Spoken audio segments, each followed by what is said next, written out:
Hey everyone, Josh Hawkins here. This is episode 49 of Opening Up the Gospels.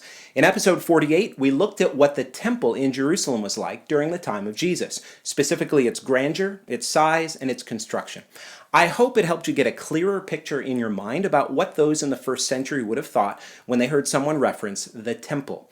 Right at the end of the last episode, I said that when we think of Jesus cleansing the temple and overturning the tables of the money changers, we need to picture the temple as something massive, something with the area the size of 35 football fields, where perhaps 100,000 people could be crammed in at one time. It means that there might have been many people in the temple that weren't even aware of the commotion that Jesus caused. With this in mind, let's read the account of the cleansing of the temple in John 2. The Passover of the Jews was at hand, and Jesus went up to Jerusalem. In the temple he found those who were selling oxen and sheep and pigeons and the money changers sitting there. And making a whip of cords, he drove them all out of the temple with the sheep and oxen. And he poured out the coins of the money changers and overturned their tables. So this is happening at Passover, and as I said last time, that puts us in April of 27 AD. Jesus already had a small band of disciples who had been with him in Bethany beyond the Jordan, at the wedding of Cana, in Capernaum with his family, and now here in Jerusalem. I also said last time that the event of the cleansing of the temple was of enormous significance. Though the turning of the water into wine at the wedding of Cana was a sign for the wedding guests, it wasn't public in the sense that the cleansing of the temple was. As a matter of fact, most people didn't even know Jesus did the miracle at the wedding. I say all of that to make the point that the wedding of Cana was not a public beginning to his ministry. It's critical that we see that Jesus begins his public ministry in a formal way with the cleansing of the temple, the very heart of the Jewish nation. And he makes his first appeal as the Messiah to the leadership of Israel in a very direct and even offensive way. This is such a stark contrast to the way that many may have viewed the beginning of Jesus' ministry. If we don't catch this detail in the specific chronology that we've looked at and all that John is presenting, that Jesus began his ministry in Jerusalem, and that if we just imagine that it began with Jesus wandering around Galilee healing people and casting out demons, we're going to miss John's emphasis of the main point of Jesus' ministry altogether. If he was just haphazardly roaming about doing miracles before going to die on the cross, that leaves us with the impression that his main mission was just to heal and love, and that's how he was revealing who he was. I want to make this clear. That is not the primary reason why Jesus came the first time. He went to Galilee and he did those things after he began at the temple, the very center of the Jewish people and the nation, confronting the leadership from day one. That's how he began. Miracles and healing are significant in how they reveal Jesus' compassion, but he was giving signs and demonstrations of power to validate and authenticate the bigger mission for which he came. So when we have the message of John the Baptist clear and we see that Jesus' ministry started in Jerusalem at the very center of Judaism, we can contextualize the miracles and all the healings and everything else he was saying in the synagogues. The miracles pointed to the authenticity of his mission. The miracles were not the mission itself. This is so significant to understand. Jesus started his ministry knowing exactly who he was. John the Baptist knew who he was. He said he was the one who would divide the wheat from the chaff, and he would baptize with the Spirit and with fire. The Lord was coming to reckon with his people Israel. And so Jesus comes in the wake of all of that and walks right into the temple in Jerusalem, and he says, "This is all broken. I'm condemning what's going on here." In doing that, Jesus exerted his authority over the temple, over the leadership of the temple, and therefore by implication, the entire nation of Israel. We'll look at this, but that's why the Jews react the way that they do. They say, "What sign do you show us for doing these things?" In other words, they're saying, "Who do you think you are?" In their minds, it's just a random Galilean coming in and throwing over tables. But Jesus knew exactly who he was. He was directly confrontational and didn't hesitate to exert his unique authority over the entire nation of Israel. The existing leadership had not stopped the greed and all of the other sinful practices that were happening in the temple. So this was a huge indictment to the existing leadership regarding their failure to lead the nation in righteousness. Does this make sense? It was so confrontational, and this is how he begins his public ministry, dividing and cutting through the nation right from the beginning. Now, when we see that Jesus' ministry starts in this way, it leads us to a corporate and narrative understanding of the Gospels, contrasted with an individualistic and random view of them. We've got to see that there's a real story going on here, and it primarily involves the nation of Israel. John says that upon entering the temple, Jesus found those who were selling oxen and sheep and pigeons, and the money changers sitting there, and making a whip of cords, he drove them all out of the temple. Who were these sellers and money changers? Well, remember, it's Passover.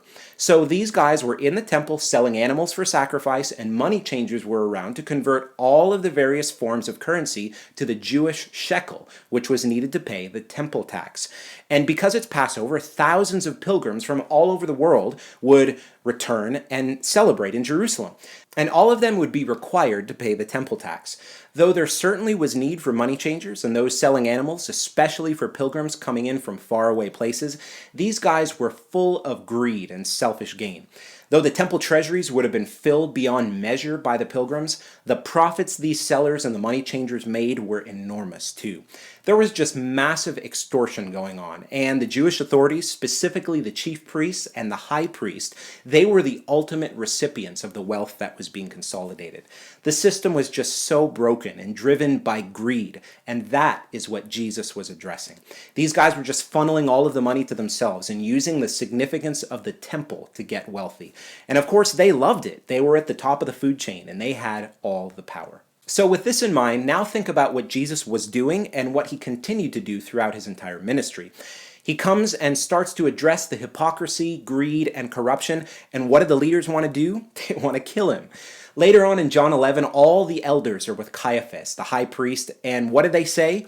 If we let him go on like this, everyone will believe in him, and the Romans will come and take away both our place and our nation. I think that they really did understand that Jesus was the rightful heir of power and leadership, and if he had the people turn on the Jewish authorities in an uprising or insurrection movement like what happened with Judas Maccabee, Rome would come in and take charge, removing them from their position of power and wealth. Their hearts were just so hard, and Jesus confronts them straight on, day one, in the very first overtly public event of his ministry. And instead of bearing the fruits of repentance and saying, "You're right, this is corrupt. Well, you were right to come in and dump the money and scatter everything," they didn't do that. I'm sure that just by the end of the day, the whole system was back up and running again. Now, John 2 continues. And he told those who sold the pigeons, "Take these things away. Do not make my Father's house a house of trade." His disciples remembered that it was written, "Zeal for your house will consume me." Here, John makes it clear that Jesus' response was not just a random outburst of rage or anger, but rather a holy zeal that filled his heart.